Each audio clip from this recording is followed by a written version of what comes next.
Matet De Leon ang ating first rundown ng showbiz ay ito na nga, Matet De Leon. Masayang makatrabaho si Maricel Soriano after 38 years. Grabe, hindi ko to naramdaman at hindi ko to natunugan. Kasi akala ko mula nung ginawa nilang Maricel Soriano at ni Matet ang pelikulang Inday-Inday sa Balitaw noong 1986, nagkasama na sila sa isa pang pelikula at may mga pinagsama na sila sa pelikula. Yung pala, hindi pa sila nagsama ever. Nakakaloka. Kaya naman after 38 years ay magkakatrabaho sa isa't isa itong dalawang ito. Diba? Kaya lang hindi pa sinasabi ni Matet kung ano itong project na to ay siguradong isa tong napakaganda at napakahusay na nabatuhan ng acting. Ayun. At nagpasalamat nga si Matet dahil dun sa mga binigay ni Maricel na mga advices sa kanya. Ayun. Advice at chika. Ayun. So happy to be working with you again after 38 years. Mahal ko po kayo dati. Mas love ko po kayo ngayong matanda na ako. Okay. So, Sky. Tanungin muna natin si Sky. Ayun. Anong masasabi mo? Alam mo naman, di ba si Matet ay isang child star, di ba? Yes. Okay. Tapos si Maricel ay isang diamond star. Hindi ba alam na nagkasama sila ever sa pelikula? Actually, hindi ko alam. Hindi mo alam tapos ngayon. So, anong napipicture out mo kapag magkasama na itong dalawang to sa isang project? Siguro nakikita naman natin na sobrang saya na nagkatrabaho sila. So, aabangan natin. Aabangan natin yung ginawa nilang pelikula. Oo nga. Pero ikaw, kung papipiliin ka kung sino gusto makasama, Maricel or Matet? Both. Both? Ay, taray. Oo, kasi may napatunayan na sila eh. Oo nga. It's like a challenge for me. Makakaya mo kaya na makipag-actingan kay Maricel Soriano? Kakayanin, syempre. Kakayanin. Handa ka bang magpasampal kay Maricel Soriano? Ay, yun yung gusto ko. Pero practicein muna natin ngayon. Practicein dito. Charot. Charot. Eto na nga, moving on. Eto, pangalawang showbiz rundown natin, Lai Soberano, nilantad bangungot ng pagkabata. Parang nalulong sa tobas. Kasi sabi, hindi ko makita kasi. Yung nanay niya nalulong sa tobats. Nabalitaan mo ba to? Bato. Oo, tobats. Bato, alam mo na kung ano. Ganon. Hindi na natin sabihin, di ba?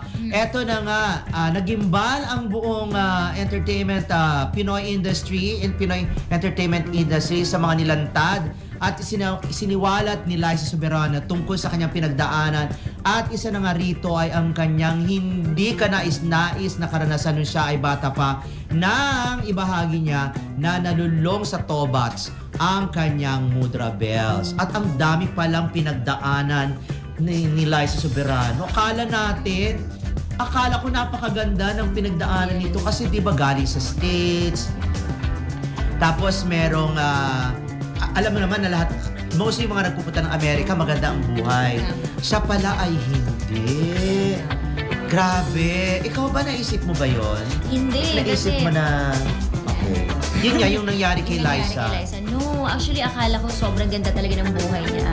Behind her success. So, sobrang happy niya sa mga na-achieve niya. Hindi natin alam na ganun pala yung past niya. Oo. At ang dami niyang mga kargang mga depressions, mga karanasan, hindi magandang karanasan sa buhay.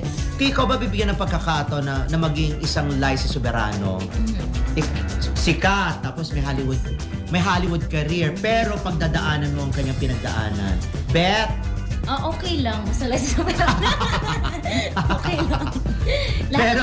Pero ang nanay mo, tobas. Gamit ng tobas. Hindi. Marami kang kargang emotional depression. Oo na. Siguro napakahirap sa part ni Liza yun. Hindi natin yan masasisi.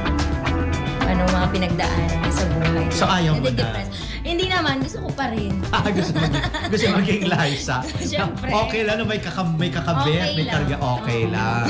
Okay, moving on. Heart Evangelista dinudurog ng mga DDS or ilan sa mga DDS dahil sa kanyang project ngayon bilang endorser na isang fast food chain. International fast food chain.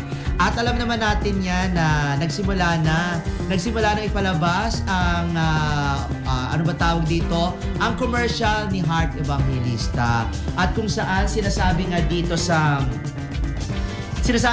babasahin ko lang ha, sinasabi nga dito sa ito, naniniwala ba kayo na ang socialite nito ay kumakain ng burger from any fast food outlets in the country? Nako, I think one rule in advertising is believability. You just demolish your credibility as fast food chain for ordinary people. That socialite is a very poor model for your product. Nakakaloka, hindi ba? Binanatan si Vice Ganda at ibinoykot ang yung sinasabing fast food chain. Hindi natin pwedeng banggitin kasi hindi naman natin sponsor. Alam niyo na yon, wala naman tayong pa-burger o pa-chicken man lamang, di ba? Wag na muna pag meron na, di ba? Pag meron na silang inilagay rito na commercial advertisement. Yun. At ito na nga, hindi pala lahat ng DDS ay natuwa dahil itong si Heart Evangelista ang parang ipinalit kay Vice Ganda na sinasabing niligwak daw ng nasabing fast food chain mula dun sa kanyang pagjojoke kay dating Presidente Rodrigo Roa Duterte dun sa Dahig. Ayon, at ito na nga kasi yung pagiging socialite niya, hindi ba? Ikaw ba si Heart Evangelista, tapos merong ganito, merong mag-i-endorse, meron kang commercial, meron kang endorsement, ikaw ang brand ambassador. Tapos pero dudurugin ka naman sa social media. Lahat naman siguro may mga bashers talaga eh. Don't mind them na lang. Oo, pero kung ang commercial mo hindi McDonald's. Ay, nasabi ko na hindi fast food chain. Hindi ko napigilan. Kundi isang brand ng patis.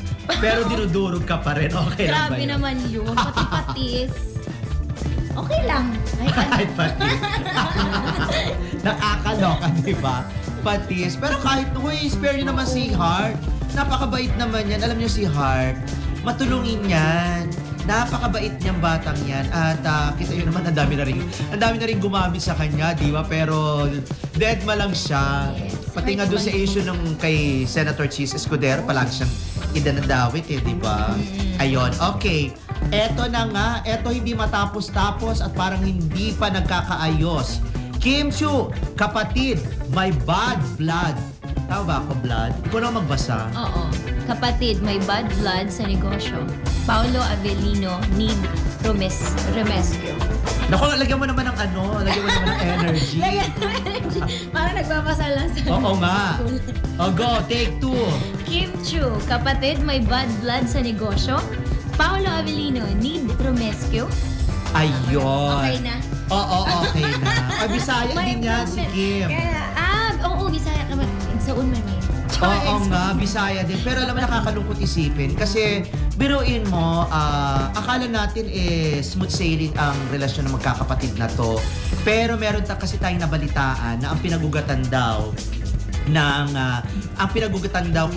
kung bakit nag-unfollow sila sa isa't isa, kung bakit nagkakaroon ng problema sa pamilya ay dahil sa negosyo, dahil sa kadatungan. Meron tayong nalalaman dyan, pero hindi na natin gusto pang i-disclose, hindi natin pwede pang i-share kasi nga, this something to do with them eh. Yeah. Nakakaawa naman si Kim, kasi kung si Kim ay maldita, ay nako, go ako dyan. Pero si Kim hindi siya maldita eh. Napakabait nito at palagi lang siyang masaya, palagi lang siya nakatawa, palagi lang siyang good vibes.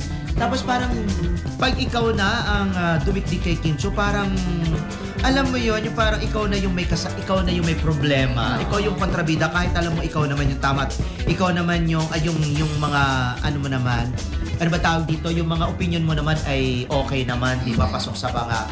Pero kapag naglabas ka ng kahit anong katotohanan na medyo nakakasira ng kanyang mental health or kanyang image, ikaw yung babalikan, ikaw yung masama.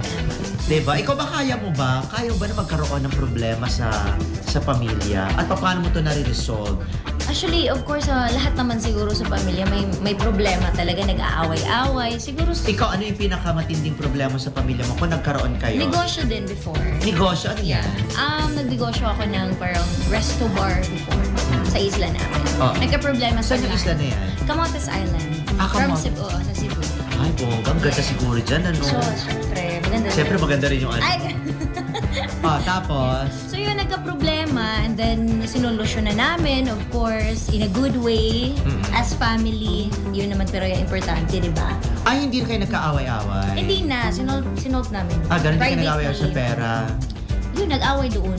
Doon lang nag-away? Sa land, kasi sa kanila yung land, so ako yung nagpaano doon.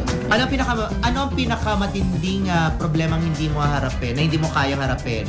Love life, pamilya, o pera? Pera, mahirap hanapin ng pera. Si Sarah to. Mahirap hanapin Alam yung mo, pera. kung ganyan ako kaganda, kung ganyan ako ka-sexy, at ganyan kalaki ang dibdib ko, dahil mayaman na ako ngayon. Walang yata yung walang pera dito. Si Sarah to, Naku, kung ako lang talaga, ay naku, ang daming magkakandara pa sa'yo. Marami ba nagkakandara pa sa'yo? Wala naman. Tama. Meron man triangle na nangyari before. Eto na, ano na natin. Okay na yan, ang rundown na yan. Basta, Kim, yung mga follower ni Kim, yung mga solid supporter ni Kim, ay nako, basta, wag nyo nang sausawan pang issue na to. At kung ano man ang nababalitaan nyo, wag nyo nang i-share sa social media para hindi magkaroon ng pagkakataon yung mga basher ni Kim na bakbakan siya. At tapos saan ba't mariresolve din ito? Kung pera man ito, ang pera kinikita. Siyempre, mas matimbang ang dugo kaysa sa pera, di ba? O, yun. Kaya, fight lang. Grabe, ang bigat ng intriga ngayon kina Kim Chiu at ate niyang sila Kam. Natural lang na pinapiestahan agad ng netizens ang simpleng unfollow sa Instagram. Pero gaya ng sabi ng mga malalapit sa kanila, pampamilya ang anumang issue at hindi dapat gawing instant sismis ng lahat. Kung totoo man na may pinagdadaanan sila, mas mainam na hayaan muna silang magkaayos sa pribado kaysa palakihin ng mga haka-haka online. Tama rin ang paalala tungkol sa cyber libel. Hindi pwedeng basta mag-assume at gumawa ng kuwento ng walang basehan. Kung tutuusin, kilala naman si Lakam na hindi pala salita at mas supportive lang sa mga proyekto ng kanyang kapatid. Kaya kung nananahimik siya ngayon, posibleng mas gusto lang niyang huwag ng dagdagan ng ingay.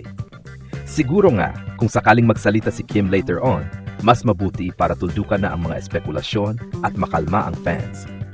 Samantala, ibang level din ang usapang streaming apps.